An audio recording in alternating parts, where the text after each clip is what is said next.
اعوذ باللہ من الشیطان الرجیم، بسم اللہ الرحمن الرحیم، وبہ نستعین، وصلی اللہ علی سیدنا محمد وآلہ الطیبین الطاہرین المعصومین، ولعنۃ اللہ علی اعدائہم اجمعین۔ تمام ناظرین و سامعین کی خدمت میں سلام عرض کرتا ہوں۔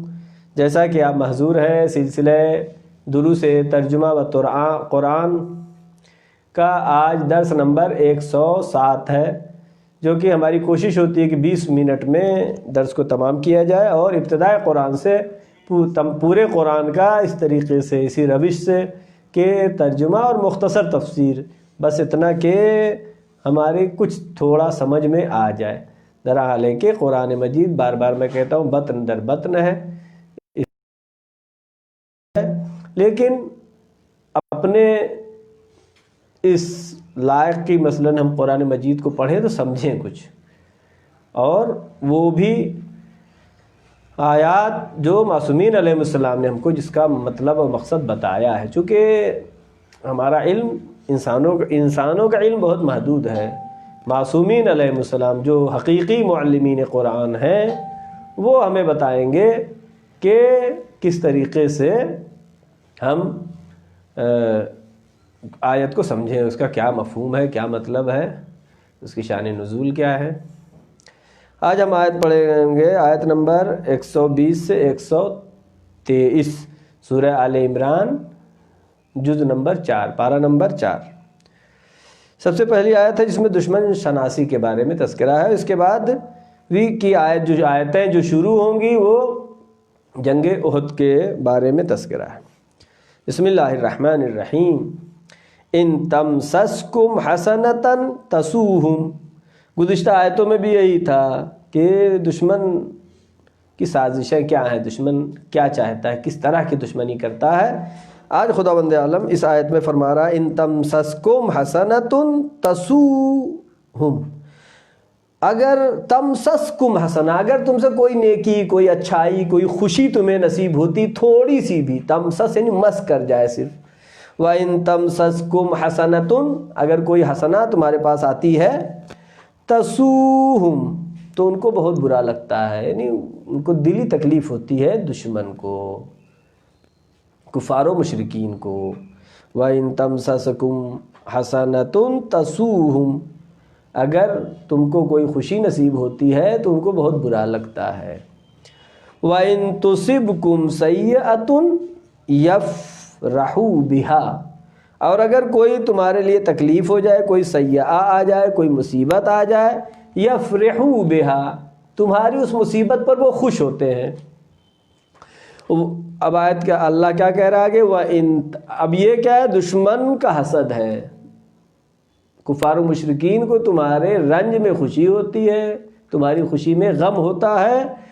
اب اللہ کہہ رہا ہے کہ اب اس کا راہ حل کیا ہے۔ وَإِن تَصْبِرُوا وَتَتَّقُوا، اگر تم صبر کرو، وَتَتَّقُوا، تقوی الہی اختیار کرو، لَا يَضُرُّكُمْ كَيْدُهُمْ شَيْئًا، تم کو ذرہ برابر بھی تکلیف، لا یضرکم، تم کو ضرر نہیں پہنچا سکتا ہے، کیدہم، ان کا فریب، ان کا دھوکہ دھڑی، ان کی یہ حسد، ان کا یہ جلن، لا یضرکم کیدہم شیئا، بالکل ہی ان کا قید تم کو ضرر نہیں پہنچائے گا۔ کب؟ ان تصبروا وتتقوا، اگر صبر کرو اور تقوی الہی اختیار کرو۔ دو چیزیں بہت ضروری ہیں، البتہ تقوی کے لیے ایمان پہلے شرط ہے، ایمان پھر متقی۔ ان اللہ بما یعملون محیط، بے شک اللہ جو کچھ بھی وہ کرتے ہیں اس پہ محیط ہے، اللہ کے احاطے میں ہر چیز ہے۔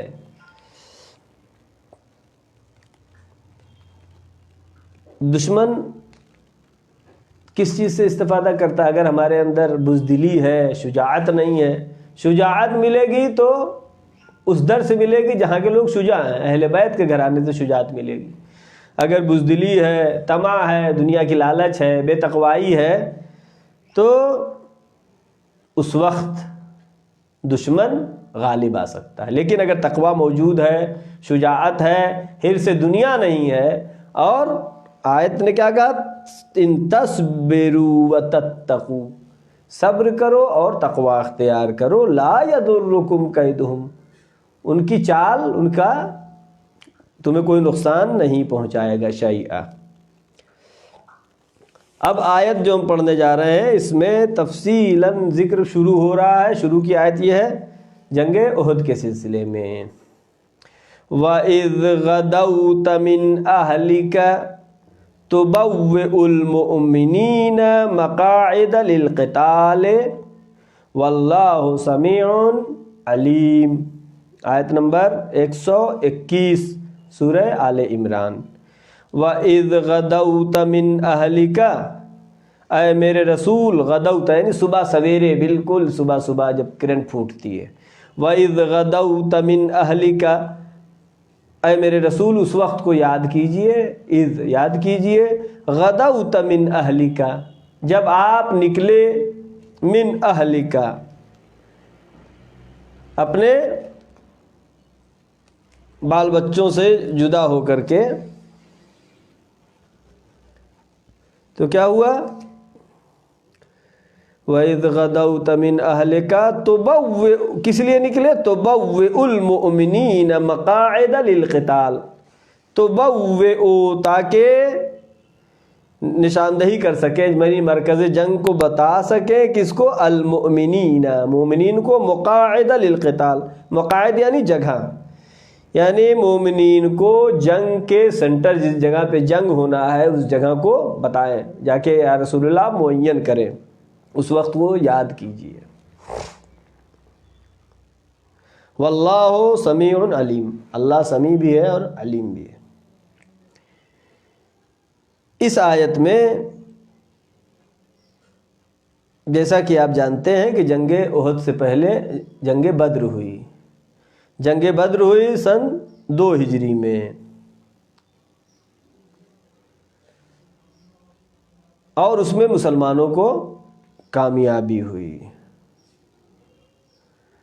اور جنگ بدر کے بعد جنگ احد ہوئی، اور اس کے بارے میں یہ آیت میں تذکرہ آیا ہے جنگ احد کے بارے میں۔ وَإِذْ غَدَوْتَ، جب آپ نکلے اپنے اہل و عیال بچوں کو چھوڑ کر کے، چونکہ جب جنگ احد اور جنگ بدر میں کیا ہوا تھا یہ پہلے بھی میں بیان کر چکا ہوں۔ جنگ بدر ہوئی کیوں؟ کہ جو مسلمان مکہ چھوڑ کر کے، چونکہ کفار و مشرکین نے ان کو بہت ستایا، اور وہ ہجرت کر کے مکے سے مدینے آ گئے۔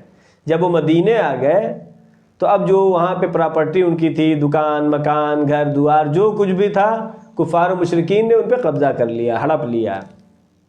اب جب ان مسلمانوں کو جن کا مال مکے میں ہڑپ کر لیا گیا تھا، جب ان کو خبر ہوئی کہ ابو سفیان ایک قافلہ تجارت کا لے کے آ رہا ہے مکے جانے کے لیے شام سے، اور مدینے کے راستے سے گزرے گا، تو ایک سریہ پیغمبر نے بھیجا اور کہا کہ تم ان کے مال کو جا کر کے قبضے میں لے لو، تاکہ جو تمہارا مال مکے میں لوٹا ہے اس کی خانہ پوری ہو سکے، برابر ہو جائے۔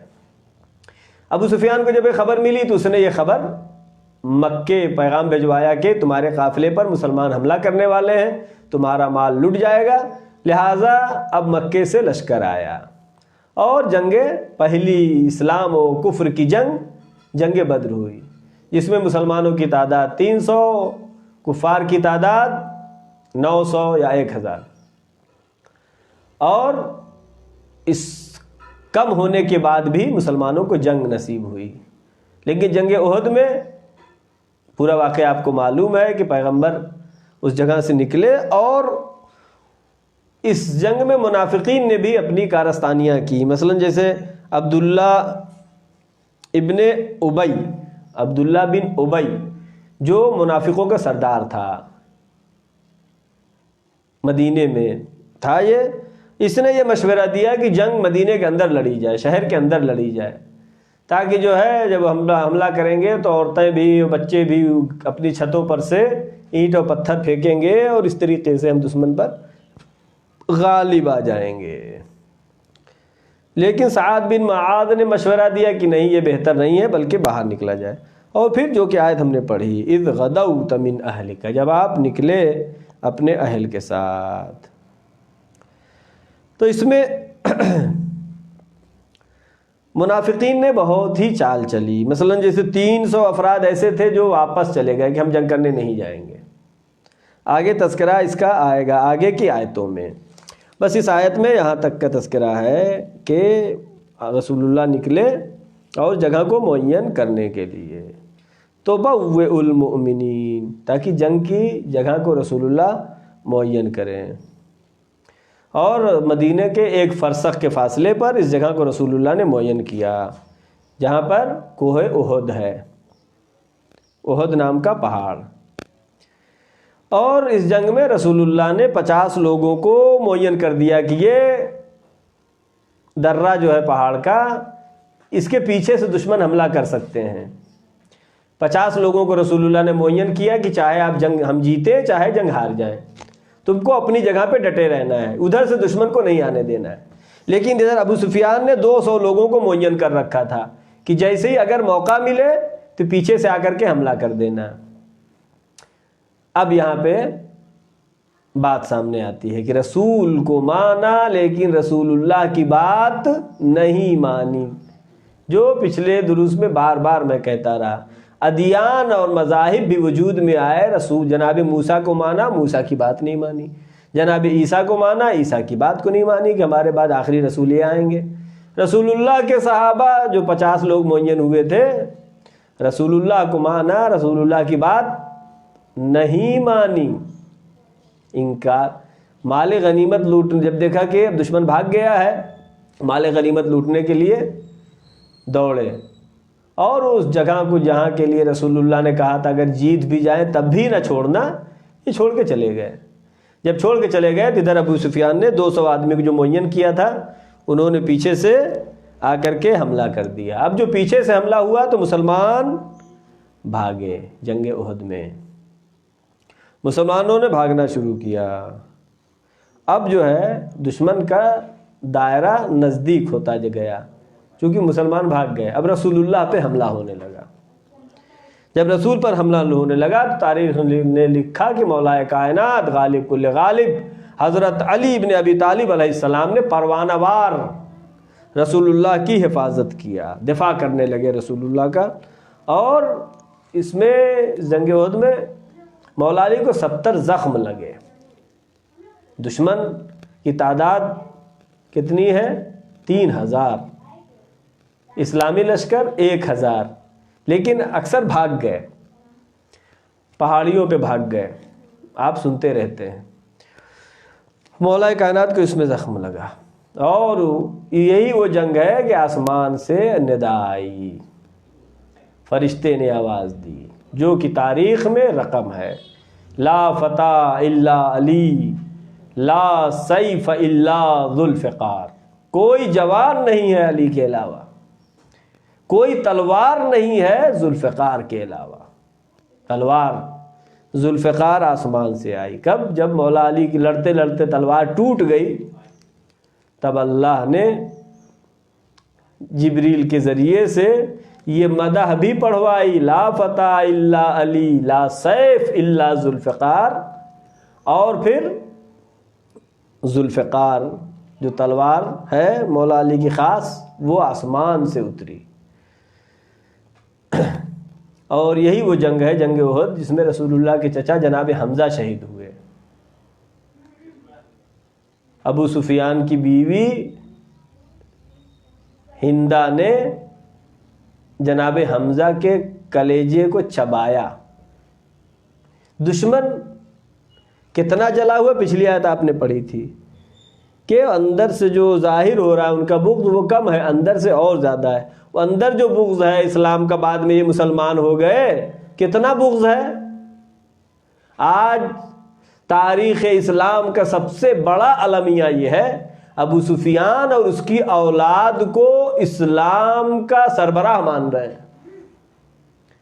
اہل بیت رسول جن کو رسول اللہ نے اعلان کیا، جس کو اللہ نے ائمہ معصومین علیہ السلام کو اپنے بعد 12 جانشین کا اعلان کیا، اس کو مسلمان نے چھوڑ دیا. ابو سفیان جو کہ شدید ترین دشمن ہے، جس نے اسلام صرف اس لیے قبول کیا کہ اپنی جان بچ جائے، آج ابو سفیان اور اس کی اولاد تو کہتے نہیں ان کو برا نہیں کہو، جب قرآن کہہ رہا ہے ایسوں پہ لعنت ہو، پھر ہم قرآن سے ہٹ کے عمل نہیں کرتے ہیں۔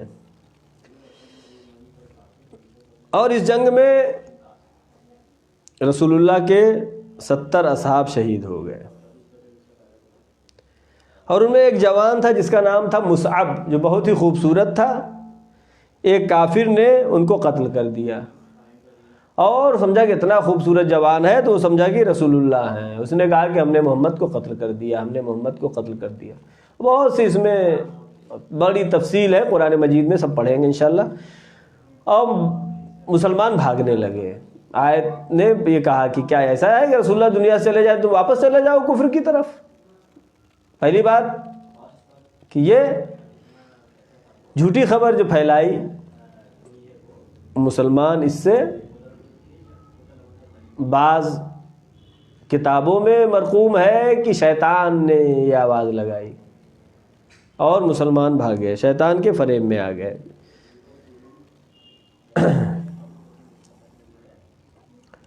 اور پھر جب کفار و مشرکین یہ مطمئن ہوئے، سنا کہ رسول اللہ قتل کر دیے گئے، تو پھر کہا جو مقصد ہمارا تھا پورا ہو گیا، اور چلے گئے وہ۔ لیکن تاریخ اسلام میں مسلمانوں کے لیے غور و فکر کرنے کی جگہ ہے یہ، کہ تو سب صحابہ عادل ہیں، کوئی منافق نہیں تھا۔ اگر منافق نہیں تھا، اگر واقعہ ایمان لائے تھے، تو ایمان لانے کے بعد پھر بھاگنا کیسا؟ اگر قتل بھی کر دیے جاتے تو شہید کہلاتے، مارتے تو غازی کہلاتے۔ یہ جنگ احد میں جو بھاگ رہے ہیں ان کو آپ کیا کہیں گے؟ ایمان تھا ان کے پاس یا ایمان نہیں تھا؟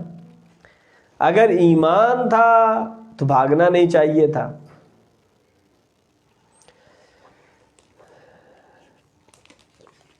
مطلب اس جنگ میں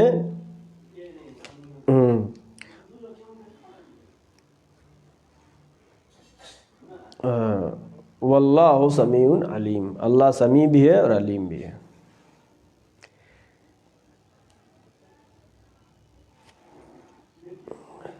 اور اس میں جب جنگ بدر میں کفار و مشرکین کی ہار ہو گئی تو ابو سفیان نے ایک اعلان کیا۔ آج مسلمانوں میں بھی ایک گروہ ہے جو اس طرح کی باتیں کرتا ہے۔ ابو سفیان نے کیا کہا؟ عورتوں کو اپنے جو ان کے شوہر مر چکے ہیں ان پر گریہ کرنے کا حق نہیں ہے۔ عورتیں کو رونے سے روکا۔ کس نے روکا رونے سے؟ ابو سفیان نے روکا۔ آج امت محمدی میں بھی کچھ لوگ ہیں، وہ کہتے ہیں مر گیا ہے جو، اس پہ گریہ نہیں کرو، اس پہ رو نہیں۔ یہ کام کس نے شروع کیا؟ ابو سفیان نے۔ کس وقت شروع کیا؟ جب مسلمان نہیں تھا، یہ کفار و مشرکین کا ہیڈ تھا، کفار و مشرکین کا سردار تھا۔ اس نے کیا کہا کہ عورتیں گریہ نہ کریں۔ کس جنگ بدر میں؟ جو 70 جنگ بدر میں جو قتل ہوئے ان کے بارے میں ابو سفیان نے کہا کہ عورتیں نہ روئیں۔ کیوں؟ اس لیے کہ جب روئیں گی، آنسو نکلے گا تو ان کا غم کم ہو جائے گا۔ کیا دلیل ہے؟ ان کا غم کم ہو جائے گا تو پھر وہ جنگ کے لیے تیار نہیں ہوں گے، لہذا اگلے سال جنگ کرنے جانا ہے، جنگ احد میں جانا ہے۔ تو روکا کہ وہ لوگ گریہ نہ کریں۔ معلوم ہوا گریہ سے روکنا یہ کس کی سنت ہے؟ ابو سفیان کی سنت ہے۔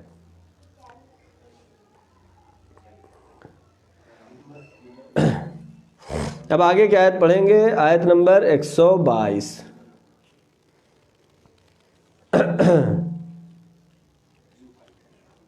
اذ غدوت من اہلک تبوئ المؤمنین، جب صبح سویرے رسول نے جگہ معین کرنے کے لیے نکلے تو کیا ہوا؟ اذ ہمت، اے میرے رسول یاد کیجئے اس وقت کو بھی، اذ ہمت طائفتان منکم، جب دو گروہ تم میں سے، اذ ہمت طائفتان منکم، جب دو گروہ نے یہ ٹھان لیا، ہمت ارادہ کر لیا، اذ ہمت طائفتان منکم، آپ میں سے یعنی مسلمانوں میں سے دو گروہ نے یہ ارادہ کیا، کیا؟ ان تفشلا، کہ وہ سستی کریں، یعنی جنگ کرنے نہ جائیں، جنگ سے گریز کریں۔ ایک تو یہ بات کہ 300 تو پہلے چلے گئے، اور اس کے بعد کیا ہوا؟ 2 گروہ ایسے تھے جو کہ تفاسیر میں ہے کہ قبیلہ اوس اور قبیلہ خزرج کے کچھ لوگ تھے، یا قبیلہ بنی سلمہ اور ایک اور قبیلہ ہے، اس کے افراد تھے بہرحال۔ تو یہ لوگ جو ہے جنگ سے سستی کر رہے تھے، نہیں جانا چاہ رہے تھے۔ آیت کیا کہہ رہی ہے؟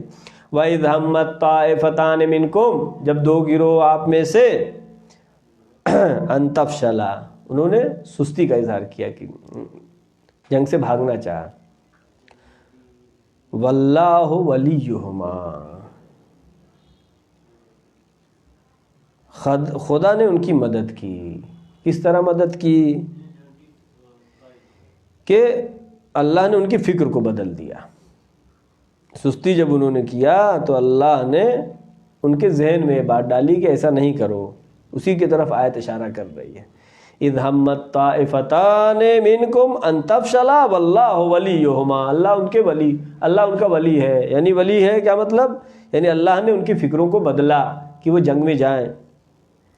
وعلی اللہ فلیتوکل المؤمنون، اللہ پر مومنین بھروسہ کرتے ہیں۔ یہ سب اشارے سمجھیں، یعنی جو اللہ پہ بھروسہ نہیں کرے گا وہ میدان جنگ چھوڑ کے بھاگے گا۔ وعلی اللہ فلیتوکل المؤمنین،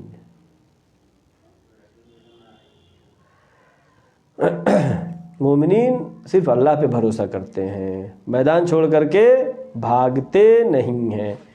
تو یہ 2 گروہ جو کہ ایک بنی مسلمہ اور بنی حارثہ، یہ بھی تفاسیر میں ہے، اوس و خزرج، قبیلہ اوس اور قبیلہ خزرج، یا بنی مسلمہ اور بنی حارثہ کے لوگوں نے جنگ سے گریز کرنا چاہا تو اللہ نے ان کی فکر کو بدل دیا۔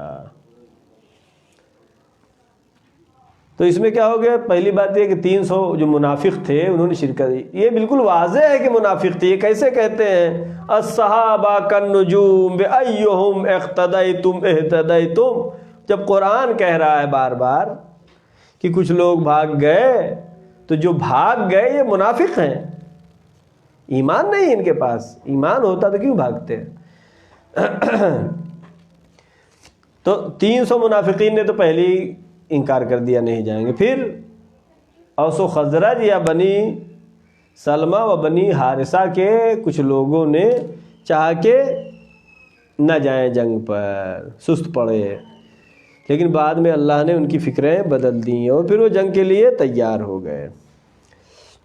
اس کی طرف اشارہ ہے وَإِذْ هَمَّتْ طَائِفَتَانِ مِنْكُمْ، تم میں سے 2 گروہ نے یہ ارادہ کر لیا ان تفشلا، کہ سستی سے کام لے، جنگ میں نہ جائیں۔ واللہ ولیہما وعلی اللہ فلیتوکل المؤمنون، اللہ ان کا ولی ہے، اللہ ان کا سرپرست ہے، اللہ کی سرپرستی میں ہے، اللہ نے ان کی دوبارہ ہدایت کی۔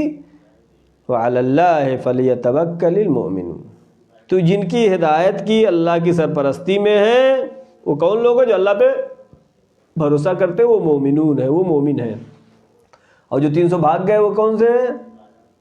واضح ہے کہ وہ منافق ہیں، لہذا منافقین تھے، اسے کوئی انکار نہیں کر سکتا ہے۔ قرآن مجید میں بار بار، تاریخ میں، احادیث میں اتنا زیادہ یہ مطلب بیان ہوا ہے کہ اس سے انکار نہیں کیا جا سکتا۔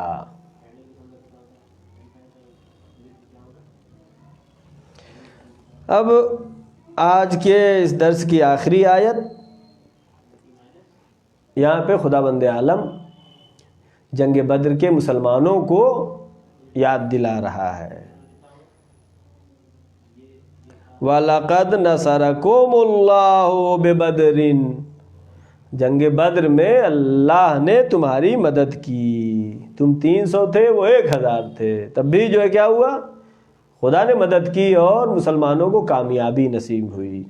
وَلَقَدْ نَصَرَكُمُ اللَّهُ بِبَدْرٍ وَأَنْتُمْ أَذِلَّةٌ، بے شک اللہ نے مدد کیا بدر میں، وَأَنْتُمْ، جب اللہ نے بدر میں مدد کیا ہے تو احد میں بھی تو مدد کرے گا، کیوں بھاگ رہے ہو؟ وَلَقَدْ نَصَرَكُمُ اللَّهُ بِبَدْرٍ وَأَنْتُمْ أَذِلَّةٌ، تم اذلہ تھے، یعنی فوجی، تمہارے پاس فوج بھی کم تھی، تمہارے پاس اسلحہ بھی کم تھا، تمہارے پاس سامان بھی کم تھا، امداد غیبی آئی، اور جنگ بدر میں جو کہ پہلی جنگ ہے جہاں پہ تیاری بھی نہیں تھی جنگ کی، اس میں کامیابی ہو گئی، اور جس جنگ میں تیاری کے ساتھ گئے تھے رسول کی بات نہیں مانی، اس جگہ کو چھوڑ دیا، پیچھے سے ابو سفیان کے لشکر نے حملہ کر دیا۔ ابو سفیان کون ہے آپ جانتے ہیں، ہر مسلمان جانتا ہے، کس کا باپ ہے یہ بھی آپ جانتے ہیں، کس کا دادا ہے یہ بھی آپ جانتے ہیں، لیکن اب یہ جب مسلمان ہو گیا تب مسلمان اہل بیت کو چھوڑ کے، رسول کے اہل بیت کو چھوڑ کر کے ابو سفیان کے پیچھے لگ گئے، ابو سفیان کی تعریف کرنے لگے، درحالے کہ اس کا اسلام کیسا ہے؟ قالت الاعراب آمنا قل لم تؤمنوا ولكن قولوا اسلمنا، سورہ حجرات کی آیت۔ اے میرے رسول، یہ اعراب یہ کہتے ہیں، یہ عرب یہ کہہ رہے ہیں آپ سے آ کے کہ آمنا، ہم ایمان لائے، قل لم تؤمنوا، اے میرے رسول کہہ دیجئے لم تؤمنوا، تم ایمان نہیں لائے، بلکہ کیا؟ اسلام لائے۔ اسلام لانا اور ہے، ایمان لانا اور ہے۔ اسلام لانا جو کہ یقین کی منزل تک نہیں پہنچا، الاسلام هو التسلیم والتسلیم هو الیقین، جو مولا کائنات نے حقیقی اسلام بتایا ہے۔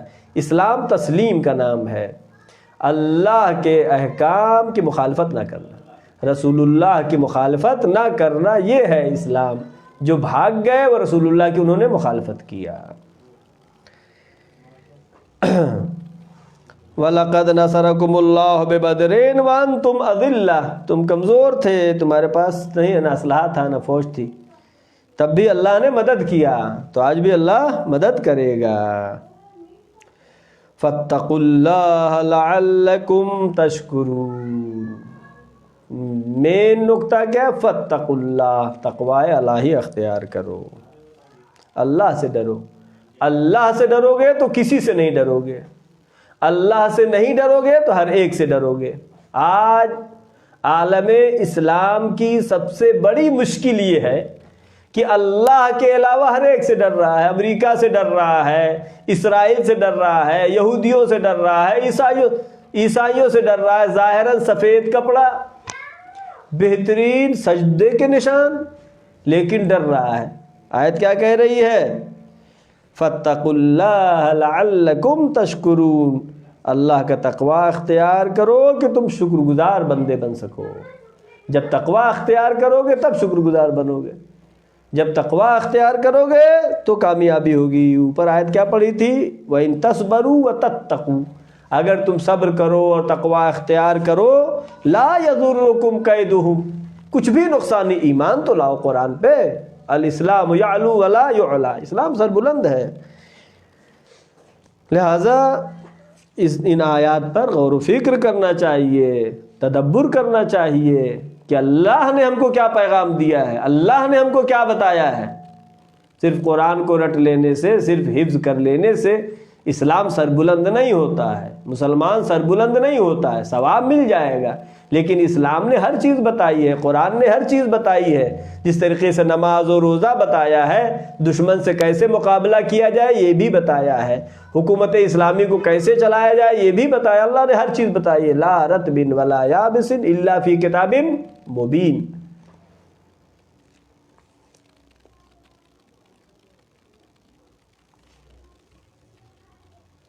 لہذا آیت جو بتا رہی ہے وَلَقَدْ نَصَرَكُمُ اللَّهُ، اللہ نے مدد کیا بدر میں، یعنی مسلمان کو کبھی مایوس نہیں ہونا چاہیے، کبھی گھبرانا نہیں چاہیے، کسی بھی صورت میں مایوس نہیں ہونا چاہیے۔ اگر تقوی رکھتا ہے، صبر رکھتا ہے، غیبی طاقت نصیب ہوگی۔ اسرائیل اور حزب اللہ کی جنگ جو کہ 33 دن ہوئی تھی، آپ نے دیکھا کہ کیسی غیبی طاقت نے سہارا دیا، بڑے واقعات مشہور ہیں، اس کے مقام نہیں ہے کہ ان سب کو بیان کیا جائے، وقت زیادہ لگے گا۔ لعلکم تشکرون، غیبی طاقت ملے گی اور جب انسان شکر کرے، جب تقوی الہی اختیار کرے۔ تھوڑے سے 12 یا 14 ہزار حزب اللہ جو کہ اسلموا پہ نہیں تھے، لتؤمنوا قالت الاعراب آمنا قل لم تؤمنوا ولکن قولوا اسلمنا، تو اسلمنا پہ نہیں تھے، آمنا پہ تھے۔ اسرائیل جو کہ اپنے کو بہت بڑی طاقت کہہ رہا تھا، اسرائیل کو شکست ہوئی۔ آج ایران کے مقابلے میں امریکہ کھڑا ہے، ایران امریکہ کے آنکھوں میں آنکھ ڈال کر کے بات کر رہا ہے۔ یہ کیوں ہے؟ یہ ہے حقیقی اسلام۔ تعصب کے چشمے کو اتار کر کے حقیقی اسلام پر غور و فکر کرنے کی آج ضرورت ہے۔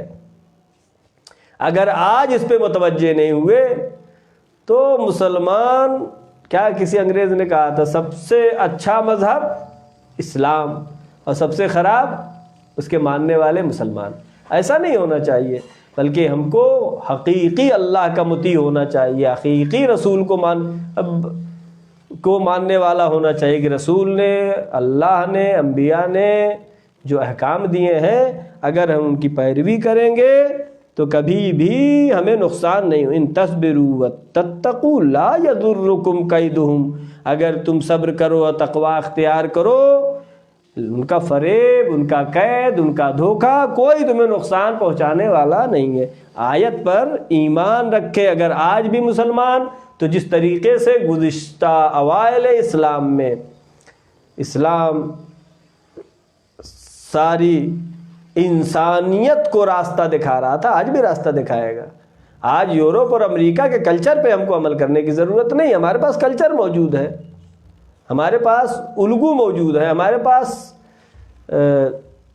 تھیوری موجود ہے، اس پہ عمل کرنے کی ضرورت ہے۔ ہماری دعا ہے پروردگارہ محمد و آل محمد کے صدقے میں، 4 معصومین علیہ السلام کے صدقے میں، پرچم اسلام کو سربلند فرما، پرچم کفر و نفاق کو سرنگو فرما، ہمیں حقیقی مومن بنا دے، ہمیں ایمان اور تقوی اور صبر عطا فرما۔ پروردگارہ محمد و آل محمد کے صدقے میں جو بھی مریض ہیں ان کو شفائے کامل و عاجل عطا فرما۔ معبود اس کرونا بیماری کو جلد سے ختم فرما، جو جوان علم حاصل کر رہے ہیں ان کو روز بروز علمی ترقی و کامیابی عطا فرما۔ پروردگارہ محمد و آل محمد کے صدقے میں جہاں جہاں بھی مسلمان ہیں، شیعان حیدر کرار ہیں، ان کی جان و مال، عزت و آبرو کی حفاظت فرما۔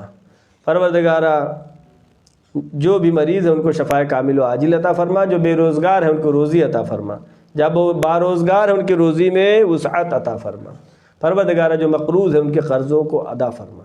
ہم جو چند آیات کی تلاوت کرتے ہیں ترجمہ و مختصر تفسیر و تدبر کے ساتھ، پروردگارہ اس کا جو ثواب حاصل ہو، 4 معصومین علیہ السلام کے صدقے میں جو بھی ثواب حاصل ہو، ہمارے مرحومین کو ایصال ثواب فرما۔ پروردگارہ ہمارے تمام گناہ صغیرہ و کبیرہ کو معاف فرما، ہم کو اس لائق بنا دے کہ امام زمانہ کے سپاہیوں میں شامل ہو سکے۔ معبود ہمارے امام کے ظہور میں تعجیل فرما، ہم سب کو ان کے یاور و انصار میں شمار فرما۔ وآخر الدعوانا ان الحمد للہ رب العالمین، والسلام علیکم ورحمۃ اللہ وبرکاتہ۔